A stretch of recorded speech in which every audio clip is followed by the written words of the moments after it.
How you guys doing today? My name is Terrence Mercado, and as you see, we changed the name, we changed the logo. We're going to be known as Beyond the Surface now. New logo, new name, it don't matter. It's still the same messages that we're trying to get out to the community and to the world. Today, I have a guy with me that I've seen change his life around for the better. Nate, how you doing today, my man? How you living, bro? How you living? Hey, bro, you was scared to say my last name, dog? I don't know if I can pronounce it, bro. You mean? You know, for the white people that's watching, usually they say Luvice. For the Spanish people, y'all know how to say my last name is Nate Luvice. But, you know, yeah, that's my last name. I'm feeling good, though, man. I'm feeling good. I just got to work out in. You know what I'm saying? Oh, a little pump. Little pump for the shoot. That's what you mean? Right. So, look, man, how you doing? How you been this last week? You do me a little temperature check. How you been? Shit been cool? I know, as y'all may not know, Nate is actually the one that runs a lot of the camera stuff. He runs everything by himself. We have an audio guy, Roman. You know, he's gonna be on the podcast soon. So a lot of this stuff wouldn't be possible without him. So how Menace Lens doing? How's that going? It's good, man. Just working, doing a lot of like free things to, you know, trial run and get the experience so that I can start to charge people what I want to charge them. But it's been great. If you ever want to get tag teamed by me and Roman, hey, yo, say nah. But if you ever need some podcast stuff or you need somewhere to shoot, man, we got the cameras, we got the audio, Roman on the audio, official audio. He dropped a bag on everything to make sure that everyone sounds professional, everything sounds good. I dropped a bag on camera so that you look as good as you possibly can, even though some of you are ugly. But we can't fix ugly, but we can shoot your podcast out for sure. So, I mean, how did you come up with Menace Lens? How did that even come about, like, the camera stuff? Or, yo, I ain't gonna lie, right? I went down to Georgia, I think last summer, to go visit my mom. I haven't talked to my mom in years, bro. It's been years. But I went down there, visit her. When I was down there, she had a camera, a Canon Rebel T7, a little piece of shit camera that you get from Walmart, like a bundle starter pack. And I picked up the camera and I started taking pictures. Bro, no bullshit. And I was just messing with, like, you know, settings on the camera. And then I kind of just fell in love with taking pictures. And I like pictures. I don't like being in pictures, but I do like taking pictures. I like capturing the moment. The creative art of it. Right. So, you know, like, you know, you have brothers, sisters, or nephews and shit like that. You know, seeing them grow up. And looking back on those photos, I really do enjoy capturing the moment. So That's where it started. Down in Georgia, with my mom that I haven't seen in years, picked up a new talent. I started taking pictures of, like, fucking trees and shit. I took a picture of a spider and shit, and I was like, oh, this shit is pretty dope, bro. Took a picture of a dragonfly. Yo, go shout out my Instagram. If you want to go see those photos that I took, it's not too long ago, menace.lens on Instagram. And it will be below. We will put it in the video so that you know where to go to. Nah, I'm saying. So, I mean, that's kind of crazy, though, because when I started my whole nonprofit stuff, as you don't know, as some of y'all may not know, I have a nonprofit. It's called Roots_MPO on Instagram if you going to look at that. Link below, too. But I was actually laying in my bed in my dorm, and I was like, I don't know if we should ever start a story off like that. Listen, nah, because it's going. Sound like it's about to get real kinky. It was during COVID. Go ahead, bro. It was during COVID. So, you mean everybody's secluded, whatever. I'm at Del Val, hated it there. I'm over there. I'm laying down. I'm like, I'm really not trying to work for nobody for real. Like, and then I'm like, I'm trying to help the community. Like, what's the one thing everybody in Lancaster need? A lot of young kids, you know, they don't know how to get to college and stuff. So, right. I'm like, fuck it, I'm going to untap. I'm going to look at all that untapped potential. I'm going to help them get to college. So that's where all that came from. Started off as from the Block the Books, and then I switched it over to Roots. So it was Block the Books is kind of hot, bro. I think that's over Roots. I ain't going to lie to you, bro. That's kind of gas. The Block to the Books. That's kind of gas, bro. Yeah, that was the first name I came up with. So, but that's where everything came from. So, I mean, you kind of get your inspiration sometimes in the strangest moments of your life, the transitional phases. So, I mean, 100%. Speaking on the transitional phases, how did you go from where you was at? So, a lot of y'all may not know Nate's story.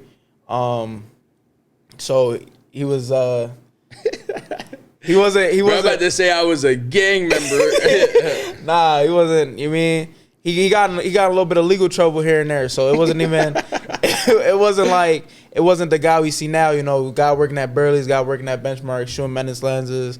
You know, he's a stand-up individual in the community. You know, people see his name and associate it with positive things. The people that really know him and really really see his actions. So, what was that transitional phase like from you? So, like, when I met you to when I know you now, it's like two different people. When I met you, it was a whole different Nate. 100%. So a little background, I guess I'll give you a little background who I was. I definitely, you call it what it is. I was selling drugs in and out of jail. When I was younger, me and my mom were homeless, in shelters. You know, I didn't grow up in a traditional household, didn't really see my father a lot when I was younger. My mom didn't allow me to see him, not that he didn't want to be there. He was there when I was a little older, but, me and him bumped heads a lot. Me and him are a lot alike. What was the question, bro? That's a little bit of background about me. What was the question? How did I transition? What was it like going through that transition? Because I know it's kind of like a clash of like egos. So like me growing up, I was a hothead, and then having to learn that like I can't go around just punching on everybody for the rest of my life. Like that's not gonna work. You can go around. But you're gonna end up in jail. And where I wanted to be was like I want to go to college. I want to do all this shit for my. So like that transitional phase was like I gotta start learning how to deal with certain shit a whole different way. So what was that like for you? Like I know it's kind of a battle within yourself that people don't really see. 100%. I guess I'll say it was difficult. It was difficult understanding that I needed to transition into something else. A lot of things happened. A lot of things took place in order for me to understand and realize that I needed to transition and better my life. I had a daughter at a young age. I think I was 18 or something like that. Now I have a little boy.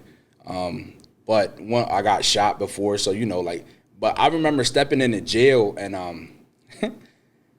I remember stepping in the county jail and just remembering everyone screaming my name. Like if they were cheering. Like, yo, what's up, Nate? Yo. And I just remember going to my cell like, yo, what the fuck, bro? Like, I said, there's no way I know that much people in this motherfucker, right? So obviously I knew like the people I was around and shit, like obviously weren't the right people. It was very difficult transitioning into, and I'm still becoming who I need to become. But a lot of becoming who you need to become is how you say like uncoming who you were. So changing from who I was, but I thank God for the people that are in my life now. I was fortunate enough to have people like Roman, who does the audio for us, in my life. Met him at Phoenix Academy, worked with me. Never batted an eye. He got a crazy story. He has he comes from a lot of like how I grew up. So just having those mentors in my life, those staples in my life, to really push me. And anytime I fucked up, it wasn't like he was on some, all right, bro, you fucked up, you just don't get it, I'm not talking to you no more. He was always on some like, bro, I told you that was gonna happen. And 9 times out of 10, anytime he told me that something was gonna happen, it happened. Like crazy shit is, I remember he told me I was gonna get, and it was a long situation, but I'll shorten the story. He told me I was gonna get robbed, and I was like, nah, fuck out of here, bro. Niggas gonna rob me. Yeah, all right. And long story short, bro, motherfuckers robbed me, bro. I was like, damn, what the fuck? I ended up calling him, and he was like, motherfucker, I told you. So having people like that in my life, though, but it was definitely a difficult transition in order to get to who I am now, and understanding. So I think that's a one thing that like young kids have to realize is that they have to find someone like that though. Like people, a lot of people are afraid to take advice, and a lot of people are like too stubborn to take advice. So I was blessed in a situation of, it's funny. So like when I was in placement in 8th grade, going into 9th. One of the correctional officers from the placement happened to be my strength and conditioning coach when I went to Valley Forge. Okay. So it was like, he was there. He seen me go through all this bad stuff, seen all the potential in me, actually helped me get recruited, and then he worked me through it because he still see me doing the same stuff at 18, 19, 20 years old. He's seen me still falling back into it. So, like you got Roman, I had a guy, Coach Davis, that was my dog. Like He really helped me in check. He held me accountable. So I feel like for young people out there, y'all gotta find that person. Y'all gotta find someone that y'all can lean on, and it's okay to find that. It doesn't mean you're weak. It doesn't mean that's a lot. Like the narrative is that it makes you're weak if you kind of lean on someone, or if you go to someone with your problems, or you feel like you gotta handle everything yourself. You feel me? That's we gotta break that stigmatism. Yeah, no bullshit, bro. Like you gotta, a piece of advice I give them is talk to everyone. Everyone has something to offer out of a conversation, and you take away something from every conversation you have with someone, whether it's negative or positive. Some of my mentors, you would never think that they're my mentor or my best friend. Like Mark Corman, he's probably like 5 foot tall. Sorry, Mark, but he's probably like 5 foot tall, little white guy. Coolest person in the fucking one world. of the coolest motherfuckers I know though, bro. And he's definitely offered me a lot of advice. We're a lot alike when it comes to certain shit. So like take heed to everyone. Talk to everyone you possibly can. And if you in the streets, bro, you already know. Like the more connections you got, the more network you got, the more money you make. Exactly. Same thing in the professional world. So even to speak on Mark too, Mark, man, if you see this video, shout out to you. You really holding it down. Mark is a fucking genius. Simplest terms I could put it. Glaze me. He's a genius. He's glazing. He's a fucking genius. He's a good boy though, man. He's really smart though. Because I was talking about investing in glazing, bro. I was talking about investing in the properties, and I showed him a property, and he looked at it, and he just broke it down right there, like no calculator, nothing. I said, damn. I said, yo, what the fuck? So, like he said, like you just gotta network. Networking is your best friend. That's something you gotta do. You gotta be comfortable in uncomfortable situations. You gotta do all that. So one thing I want to tap on. You finished your water. You thirsty? Yeah, have that one, bro. One thing I want to tap on is you said something about changing your friend, like people you were around. So 100%. I believe in the old saying is show me your friends, I'll show you who you become. So I want to know. I don't think it goes like that. I think it says, "Show me your friends, I'll show you your future." Oh man, your same shit, Same shit, different phrasing. You feel me? So that's a good quote. How do you feel like about that quote? Like, because obviously you transitioned friend groups. You had to. Right. Maybe you still talk to them, but it's on a lesser level, or maybe you detach yourself from them completely. So you really can't half-ass change. Like you got to figure some shit out. Yeah. Well, the friend group, obviously, I said, like, when I went to Jerry, everybody was cheering like it was a fucking parade or something. So my friend group changed with me wanting to change for the better.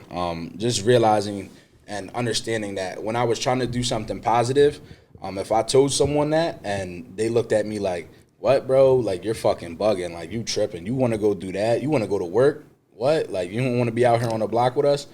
Understanding that.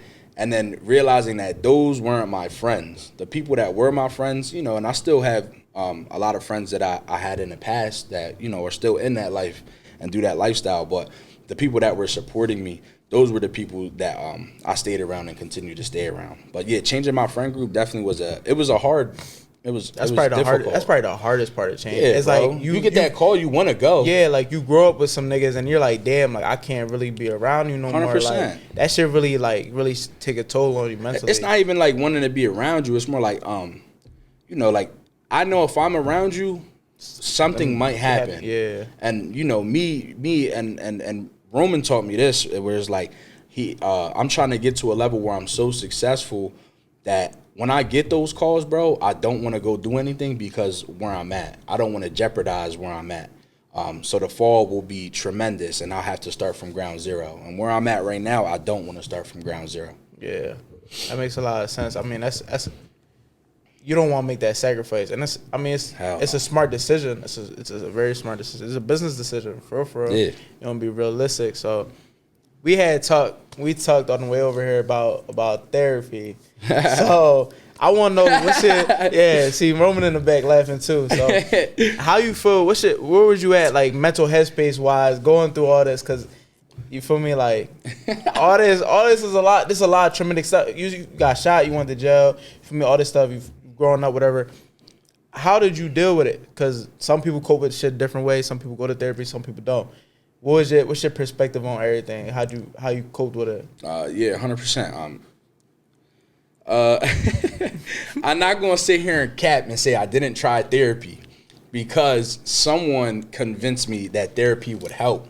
So I'm not gonna say the name. I'm not gonna bash them on here, but they convinced me that therapy would help me.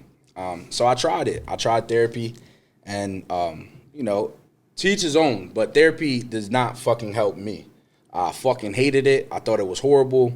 They brought up old shit that I even probably fucking forgot about. But they was bringing up all type of old shit, man. And I almost broke down and cried in there. But you know, I have a different perspective on you know, I guess like what a man or who a man is. I think that we're supposed to cope with things on our own, you know, because nobody cares what you're going through.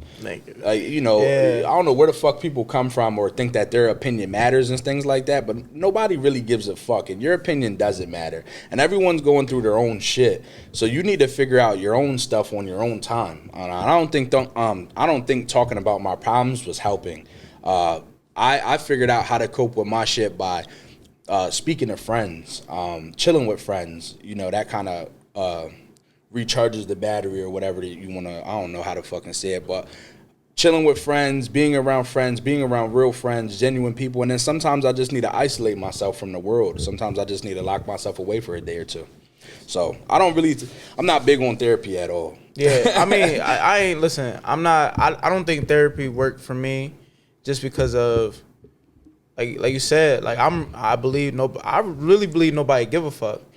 Like for a therapist is there. You're a therapist and you say you care, but you're really doing it for a check. If that shit was free, you wouldn't do it. You don't. I ain't think of it like that. You don't really care. Like I'm not about to sit here and cry about my story, because at the end of the day, me crying, me talking to someone else, you gonna give me some nut ass coping skill, I'm not gonna use it. Right.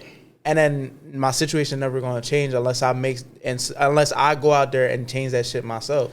So I'd rather spend that energy trying to figure out a way to change my situation than sitting there feeling bad for myself. And that's another thing that I really believe, and I feel like a lot of people spend too much time pitying themselves 100%. and their situation to realize that there's an avenue that they could walk down, that they can help change their situation.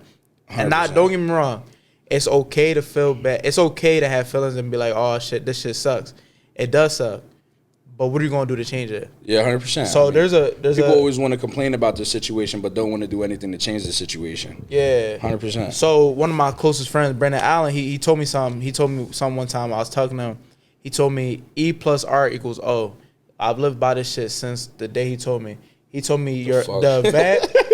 Yeah, he told me the event plus the response equals the outcome. So a lot of people think like, this shit happened to me, this is why this happened to me. No, it's how you responded to that thing. So like, it's control the controllables. Yeah, like exactly. I'm gonna worry about what can I control right now. Like I can't control if it fucking rains. Everything. I can't control if, you know, like if I'm driving down the road and my car fucking something happens in my car out of nowhere. I can't control that. That's out of my. But what I can control is my attitude towards it. Right. My financials in place just in case something does happen to my car. Right. It's shit like that. That stuff I'm in control of. So that's my advice for a lot of young men and young women out there is your situation may suck right now, and it probably does, but what are you gonna do to change it? Instead of sitting here feeling bad about it, what are you gonna do to change it? Yeah, 100%. Control the controllables, man. You can always control your attitude. You control how you respond to a situation. You control how you feel. So, you know, like, can't nobody ever, like, trick me out my position now, right? Like, yeah, sure, I get upset, I get angry about certain things, but the way I respond to certain things is not how I used to. So definitely control the controllables. There's no way you're going to lead me to do something to jeopardize what I got going on in life right now. Yeah. I'm very happy. To all my baby moms out there, I'm still happy. Gotta clip that. All my baby moms out. Nah, we're not going to. We're working on a relationship with my one baby mom, so don't clip that. So I have a question so this leads to my next point. I was going to talk to you about being a father. Because that's something that I feel like ass, bro. As a man, all of us want to step into that role of being a father. So what? Yeah, we do want to spread our seed. Yeah, that's a nice way to say it, Terrence. Yeah. So what was your perspective at before? Bro, has it always been the same? Hell no, bro. I'm going to be honest, bro. I was childish as hell. I was not prepared to have a kid. I was all type of in the streets, selling all type of drugs, shooting guns, all type of things.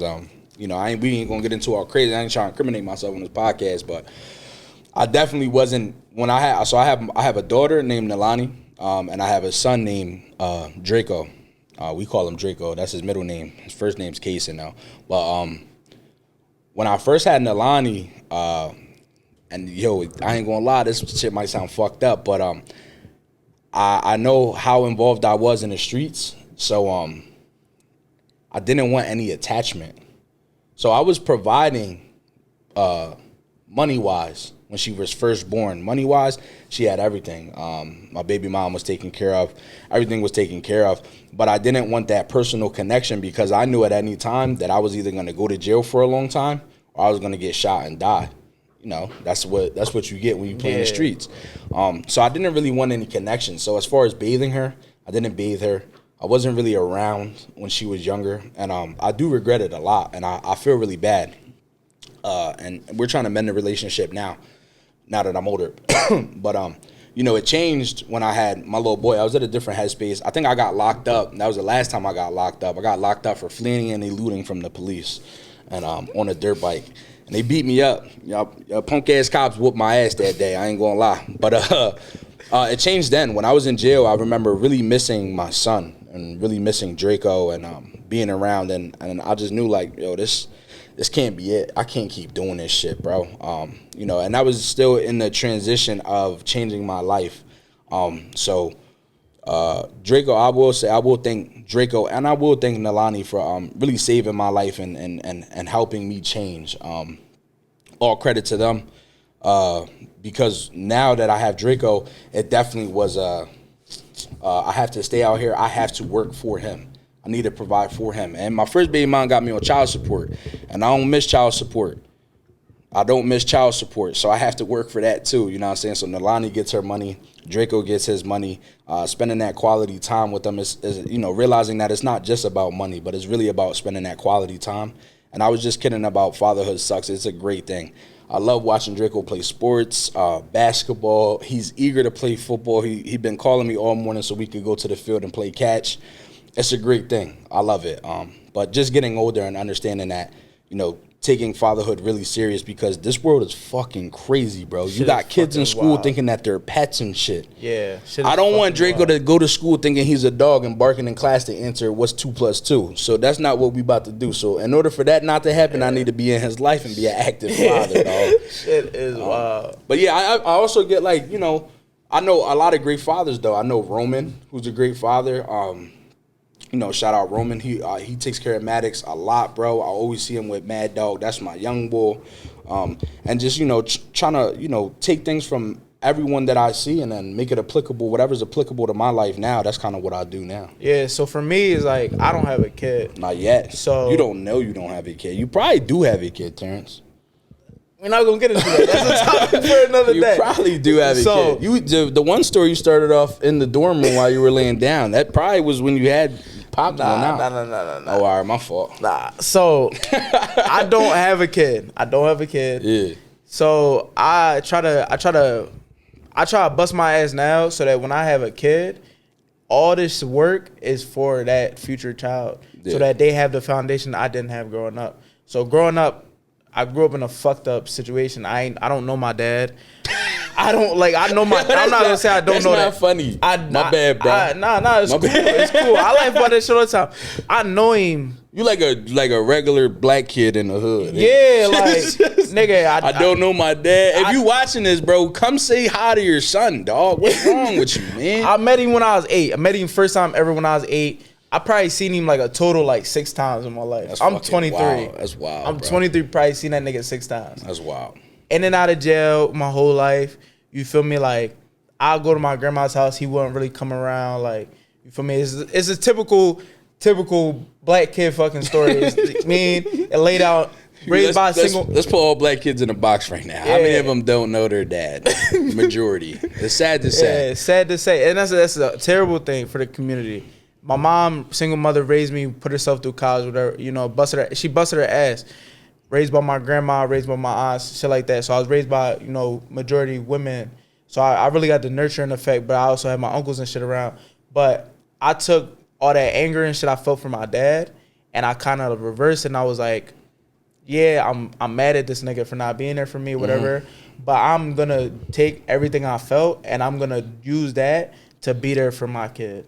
So that's a lesson that if you don't have your dad, like another thing, remember, control the controllables. It sucks. Shit sucks. But what are you going to do for the future? Because you can't wallow in it forever. One thing my mom told me, I'll never forget this, because we was talking about it, and I was like 14, and she was talking to me about my dad. He just got locked up again, and I was like, well, I don't really care. Like, it's not like I know the nigga anyways. Yeah. And then she basically told me, like, the one thing that the only advice she could give me is just remember that I'm the child. Is that, like, it's not my role to be the adult in that situation. It's not my role. That's real. I'm not the father. It's not my role to go hunting for this nigga. So she kind of was understanding, because she was like, damn, that was kind of cold-hearted, but she kind of understood. Because when she told me, she kind of like sat me down, like, I'm thinking someone just died, like, for me, some shit. We're in the living room and shit. She like, yeah, your Papa, dad. take a seat. She like, your dad just went to jail. I'm like, this is the fuck you called me here for? I'm about to go back play Madden. Like, I don't care. I don't really give a fuck. All right, like, you feel me? I think one of the biggest things that, like, you know, having kids, what it taught me was really sacrifice. Sacrificing, you know, sometimes I have to sacrifice having fun with my friends because I need to be a dad.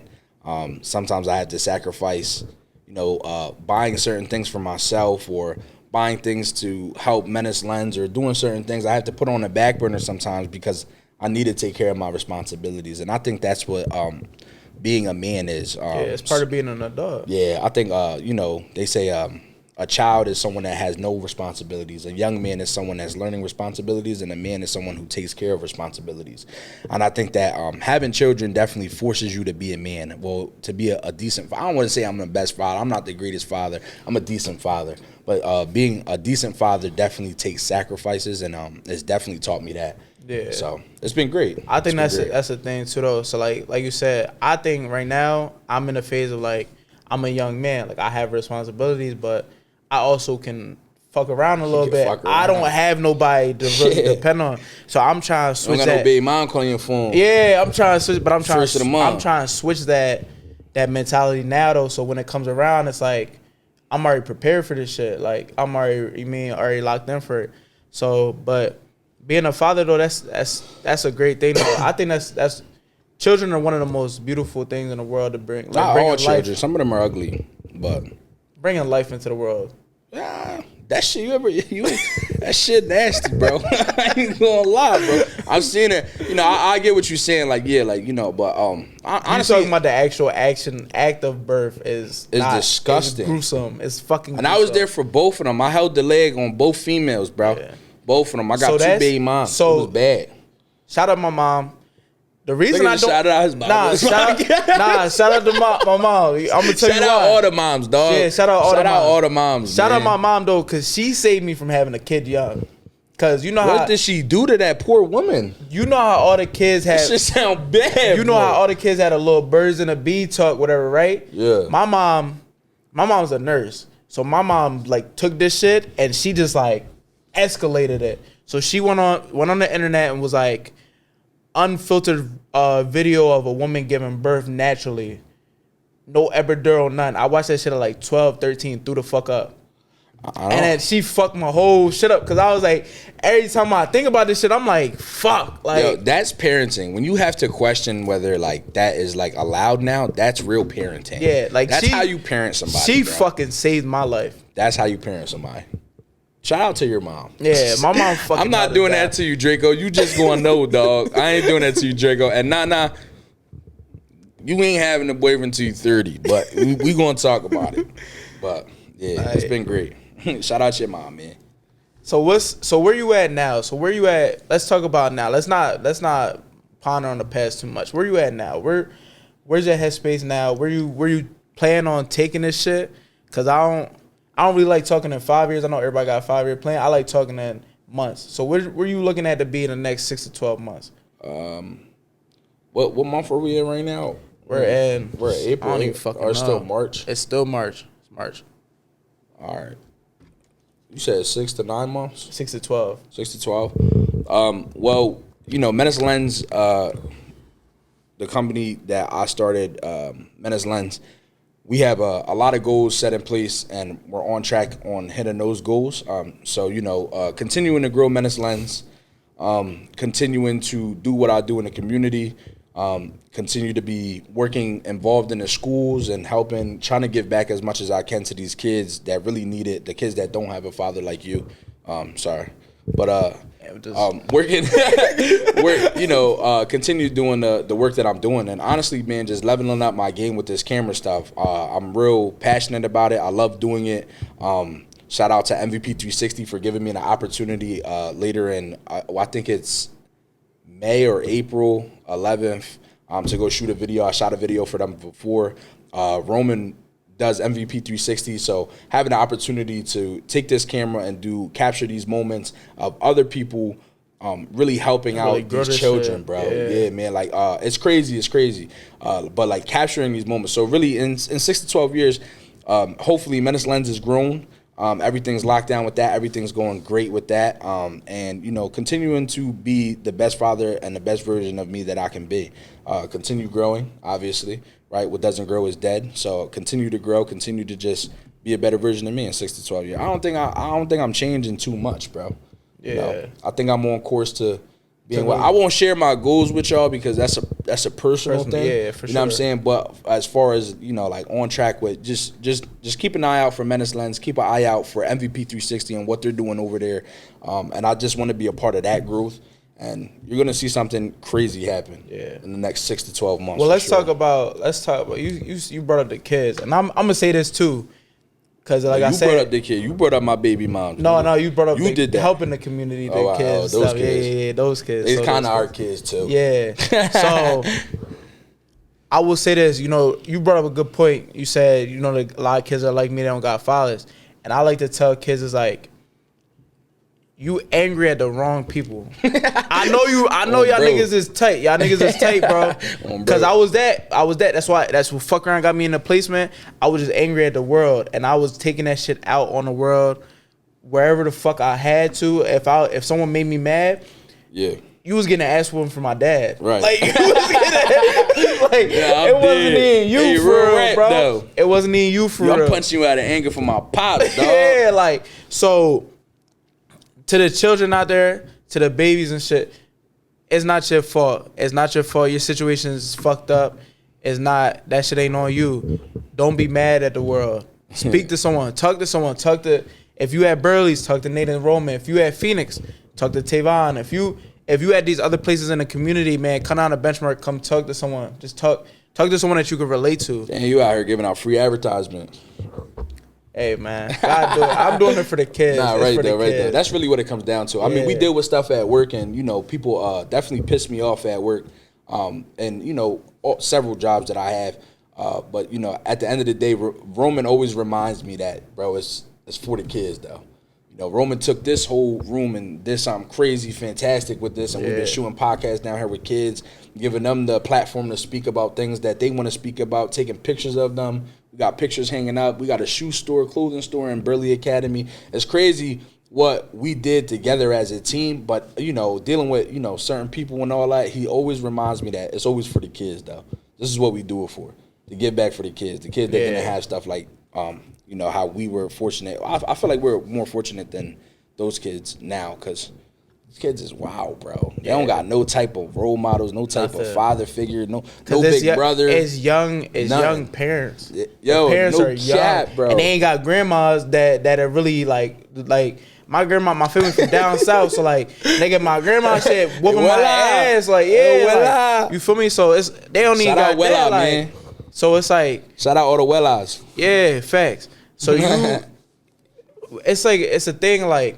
These kids really need someone. Like that's really 100%. What it come down to. Like 100%. That's why I started. What I started is like we had so much untapped potential. It's like when I was in high school, I had like a 1.3, 1.4 GPA. Like you feel me? I wasn't dumb. Yeah. It's just like nigga, I got so much other shit in my life that I'm worried about. That like school the last thing I gotta worry about. Right. And I'm not gonna lie though, we've been getting a lot of shout outs. But I really want to shout out Miss Falcone. Swear to God, she's my counselor my senior year. And she seen the potential in me. And like I told her One day I sat down in her office. I was about to fail 12th grade. I sat down in her office. I said, yo, I'm not gonna lie to you. I'm gonna drop out and just work construction. Like fuck this shit. I'm just gonna go get some bread. Like, yeah, and she sat down with me and like she tore me apart. Like book by book by book. She threw all the counseling shit out the door. Was like, yo, I'm gonna speak to you like a mother. And she was like, you're not fucking doing that. You're going to dick up. Like, she ain't say all that. Whoa. She ain't say all that. But she was basically telling me, like, you're going to man the fuck up. And you're going to figure this shit out. Right. You got it. You got here. You know what the fuck you need to do. Like, figure this shit out. Stop feeling bad for yourself. Yeah. She helped me get into college. Like, so that's why I really started Roots, because I'm like, nigga, there's more kids like me that have this untapped potential. It's like, your GPA ain't a reflection of you and your work ethic. It's a reflection of maybe school not a priority right now in the moment, because you have to worry about, yo, what the fuck am I going to eat tonight? Right. Where am I going to sleep at? Right. Shit, am I going to be able to wash my clothes and anywhere besides a fucking bathtub? Like, you feel me? Like, shit like that. Like, people don't see that. And that's some shit that these kids are really dealing with. So, okay, I definitely remember washing my clothes in a fucking bathtub, hanging them bitches on a wire outside. My joint, I woke up and if you didn't wash that joint, bro, and like you had a mark on that joint, bro, and you went to school the next day, they was flaming your ass. But that's why I ain't gonna lie, bro. That's what got me into trapping, bro. That's what got me into selling drugs, bro. I was I didn't have what everybody else had. I wanted them new Jordans, but Pops and my Dukes wasn't going to buy them Jordans for me. I had to figure it out, and nobody was hiring motherfuckers at 13 years old. So it's like we got some shit in the works too, man.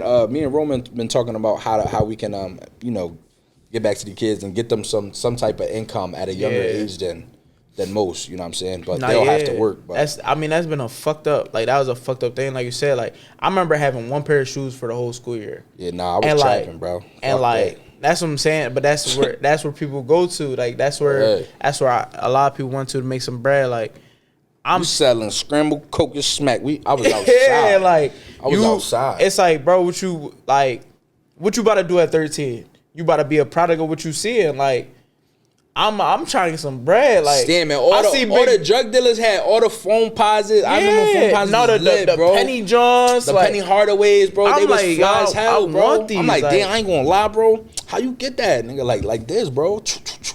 Busting them down. I'm like, oh yeah, I'm on that, bro. I need PCs. And I ain't know how to get on, so I start robbing niggas first. I was a jack boy, you hear me? But yeah, that's what it was, man. That's what it was.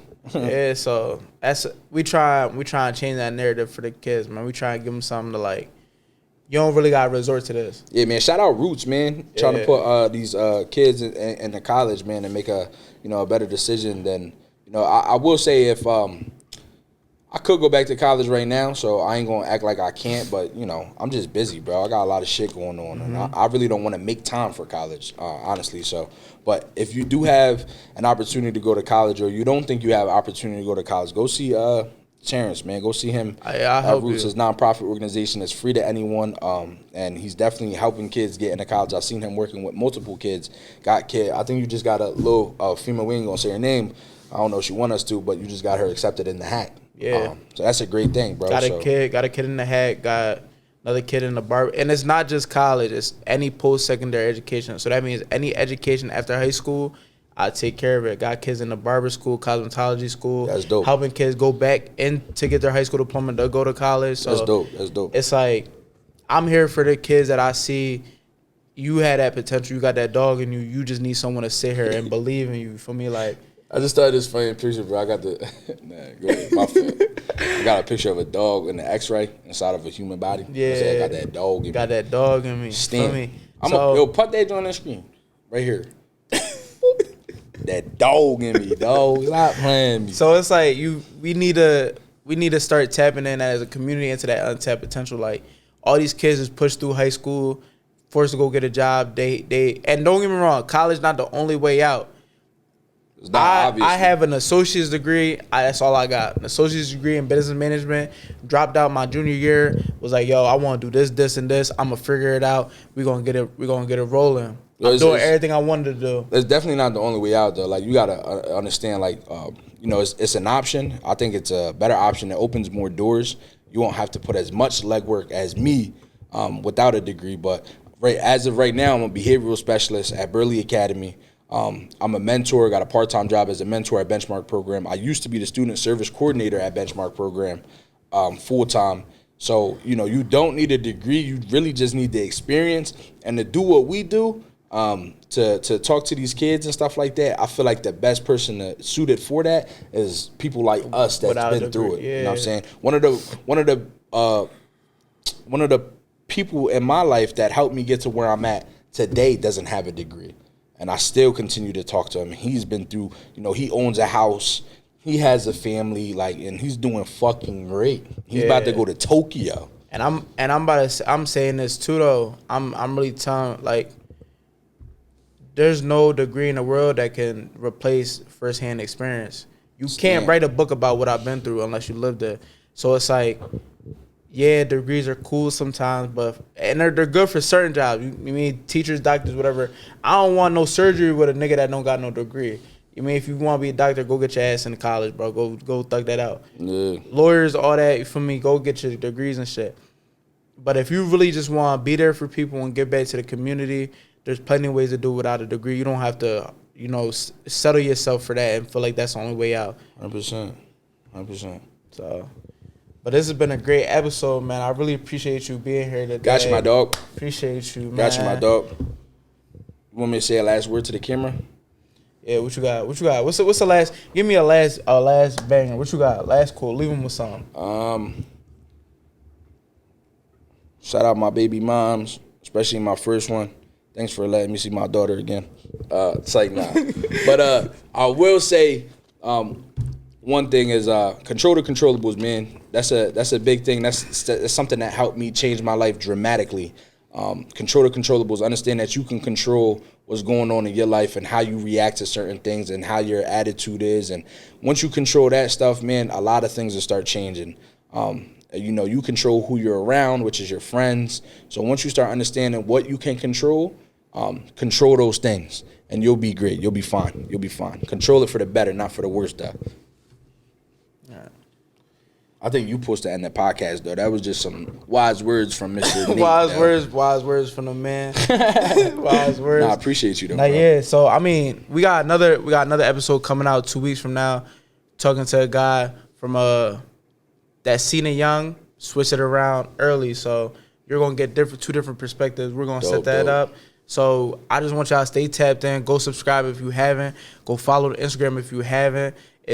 Make sure, because I just changed the name. I'm sorry. Yeah, I ain't gonna lie, man. Smash that like button. Yeah, smash the subscribe button. Hammer that. If not, you get hit. Bow!